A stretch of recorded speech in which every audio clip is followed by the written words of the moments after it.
अस्सलाम वालेकुम। तो पिछले लेक्चर में हमने गैस्ट्रिक मोटिलिटी को डिस्कस किया था। आज हम नेक्स्ट टॉपिक डिस्कस करेंगे जो कि है small intestine motility. Small intestine में बेसिकली क्या होता है, जो फूड स्टमक से स्मॉल इंटेस्टाइन के अंदर इंटर होता है उसको हम कहते हैं काइम। यानी कि काइम उस फूड पार्टिकल्स को कहते हैं जब गैस्ट्रिक जूसेस वगैरह जब फूड के साथ अटैच हो जाते हैं, मिक्सअप हो जाते हैं, तो जो food along with the gastric juices stomach से स्मॉल इंटेस्टाइन में इंटर होता है उसको हम कहते हैं काइम। ठीक है, पहले जो है वो बोलस था, जब स्लाइवा के साथ मिक्स हुआ और इसोफेगस में आया तो उसे हमने कहा कि ये बोलस है, और फिर बोलस जब स्टमक के अंदर आया और वो पार्टिकल्स में ब्रेक हुआ और उसके साथ गैस्ट्रिक जूसेस ऐड हुए तो हमने उसे क्या कहा, काइम। अब ये काइम जो होता है ये स्मॉल इंटेस्टाइन के अंदर इंटर होता है। जब ये स्मॉल इंटेस्टाइन में इंटर होता है तो यहाँ स्मॉल इंटेस्टाइन के अंदर डाइजेशन का प्रोसेस होता है और एब्जॉर्प्शन होता है, और उसके बाद जो नॉन एब्जॉर्ब्ड सब्सटेंसेस बच जाते हैं, जो चीज़ें एब्जॉर्ब नहीं होती, वो मूवमेंट्स जीआईटी के स्मॉल इंटेस्टाइन की मोटिलिटी की वजह से फिर वो शिफ्ट हो जाती हैं इनटू लार्ज इंटेस्टाइन के अंदर। ठीक है, तो अब इसको जो है वो हम 3 हेडिंग्स में कवर करेंगे। जो पहली इंपॉर्टेंट मूवमेंट स्मॉल इंटेस्टाइन के अंदर होती हैं उसको हम कहते हैं सेगमेंटेशन। ठीक है, सेगमेंटेशन क्या होती है इसको हम डिस्कस करेंगे, और उसके बाद जो है वो हम पेरिस्टेल्सिस, दूसरी जो मूवमेंट्स पे जो स्मॉल इंटेस्टाइन में होती हैं उसे हम पेरिस्टेल्सिस, और उसके बाद हम एक रिफ्लेक्स को डिस्कस करेंगे जिसे हम कहते हैं गैस्ट्रोआइलियल रिफ्लेक्स।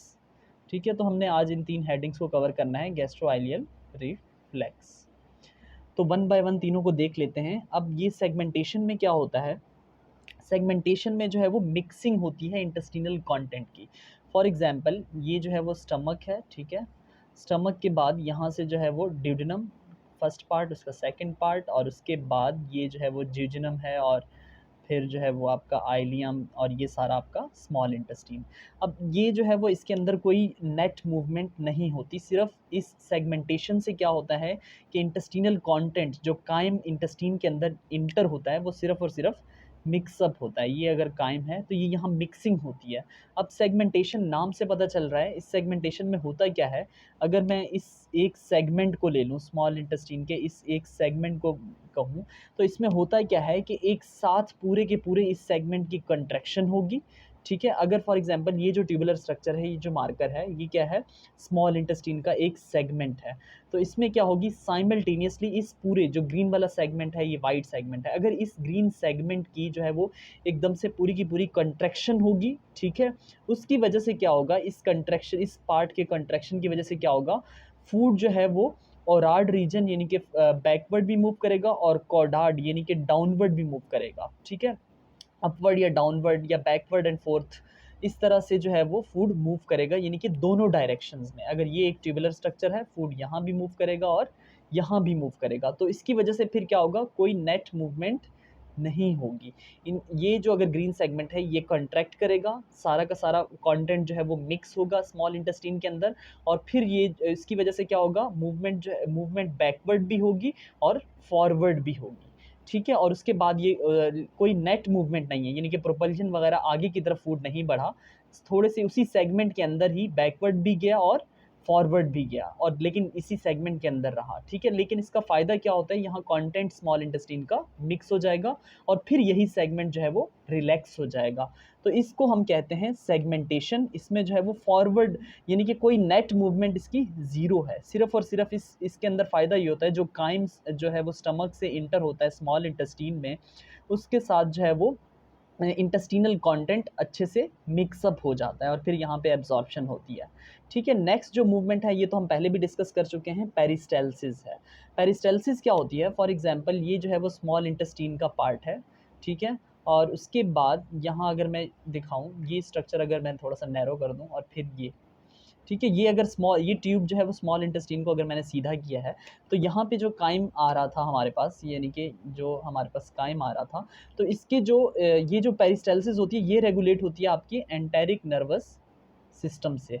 ठीक है, अब इसके पीछे के जो स्मूथ मसल्स होंगे वो कंट्रैक्ट करेंगे, यानी कि ये यहाँ पर जो स्मूथ मसल होंगे वो क्या होंगे, कंट्रैक्ट करेंगे इस काइम के पीछे वाले, लेकिन जो आगे के होंगे ये इस तरह से कंट्रैक्ट करेंगे, इसके साइज़ को पीछे से रिड्यूस करेंगे ट्यूबुलर स्ट्रक्चर को, और उसके बाद जो आगे का इसका ये वाला जो रास्ता होगा ये खुल जाएगा, यहाँ पर क्या होगी, रिलैक्सेशन होगी, यहाँ का पीछे कंट्रैक्शन और आगे फॉरवर्ड जो है वो रिलैक्सेशन होगी, इसमें नेट मूवमेंट हो रही है। ठीक है, जैसे कि मैंने कहा सेगमेंटेशन एक ऐसी मूवमेंट होती है जिसके अंदर कोई नेट मूवमेंट नहीं है। लेकिन पेरिस्टेल्सिस में क्या होता है, पीछे से जो है वो अगर यहाँ पर ये जो एक ट्यूबुलर स्ट्रक्चर है और यहाँ बोलस है, ठीक है, यहाँ पर क्या होगा, कंट्रैक्शन होगी। क्यों? क्योंकि यहाँ ऐसे न्यूरोट्रांसमीटर सब्सटेंसेस रिलीज होंगे या ऐसे हार्मोन्स रिलीज होंगे उसके पीछे जो कि सर्कुलर स्मूथ मसल के लिए एक्साइटेटरी होंगे, उससे वो कंट्रैक्ट करवाएंगे, तो फूड जो है वो आगे की तरफ मूव करेगा। और जो आगे वाला पार्ट होगा वहाँ इनहिबिटरी ट्रांसमीटर होंगे, वो आगे वाले पार्ट को रिलैक्स कर देंगे। इस तरह से जो है वो प्रोपेल होगा फूड, यानी कि फ्रॉम ओरार्ड रीजन टू कॉर्डार्ड रीजन। इस तरह से ये पेरिस्टेल्सिस की मूवमेंट की वजह से जो है वो फूड आगे की तरफ बढ़ता जाता है, यानी कि ओरल कैविटी से टुवर्ड्स द एनल रीजन। ठीक है, ये जो है वो हमारे पास दो मूवमेंट्स हो गई, एक हो गई सेगमेंटेशन और एक हो गई पेरिस्टेल्सिस, और ये रेगुलेट हो रही है आपकी एंटेरिक नर्वस सिस्टम से। ठीक है, और उसके बाद हमारे पास आ जाता है एक रिफ्लेक्स जो कि बहुत ही इंपॉर्टेंट है, इसको हम कह रहे हैं गैस्ट्रोआइलियल रिफ्लेक्स।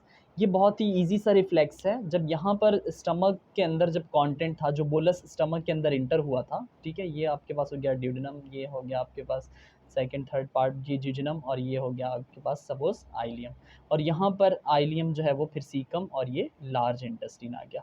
तो यहाँ एक हमारे पास स्फिंक्टर होता है इस जगह पे, जब आइलियम से फूड जो है वो जब लार्ज इंटेस्टाइन में जाता है कॉलॉन में, यहाँ एक स्फिंक्टर होता है। ठीक है, इसको हम कहते हैं आइलियोसीकल स्फिंक्टर या आइलियोसीकल स्फिंक्टर कहते हैं। ठीक है, यहाँ पर जो नर्विंग होती है।